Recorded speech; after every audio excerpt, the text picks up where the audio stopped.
નખત્રાણાના નરામાં ગૌવંશની કતલ થતી હોવાની ફરિયાદ આધારે તપાસમાં કારનામાનો પર્દાફાશ થતા આરોપીની ધરપકડ કરાઈ। નખત્રાણા તાલુકાના નરા પોલીસ સ્ટેશન વિસ્તારમાં ગૌવંશની કતલ થતી હોવાની ફરિયાદ આધારે સ્થાનિક પોલીસે કરેલી તપાસમાં આયોજનબદ્ધ કારનામાનો પર્દાફાશ થતા આરોપીની ધરપકડ કરી ગુનો દાખલ કરવામાં આવ્યો છે।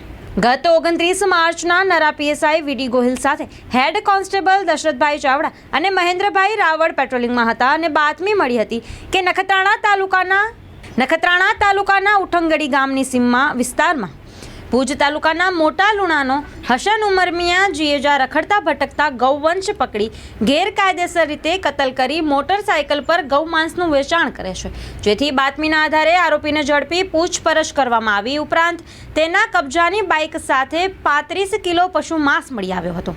વૈજ્ઞાનિક ઢબે પરીક્ષણ કરવા માટે રાજકોટ એફએસએલમાં નમૂના મોકલતા પરીક્ષણ રિપોર્ટમાં આ માંસ ગૌવંશનું હોવાનું સામે આવતા આરોપી સામે નરા પોલીસમાં ગુજરાત પશુ સંરક્ષણ સુધારા અધિનિયમ અને પશુ પ્રત્યે ઘાતકીપણું અટકાવવાની કલમ પ્રમાણે ગુનો નોંધી આગળની કાર્યવાહી હાથ ધરવામાં આવી હતી। આ પ્રકરણમાં ઝડપાયેલા આરોપી હસનની પૂછપરછમાં અન્ય 2 શખ્સોના નામ ખુલ્યા હતા।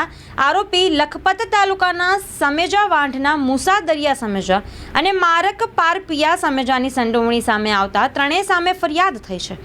આરોપીઓ એકસાથે મળી ગામડામાં રખડતા ગૌવંશને પકડી સીમમાં લાવી તેની ક્રૂર હત્યા કરી હિન્દુ ધર્મની લાગણી દુભાય તેવું કૃત્ય કરતા હતા।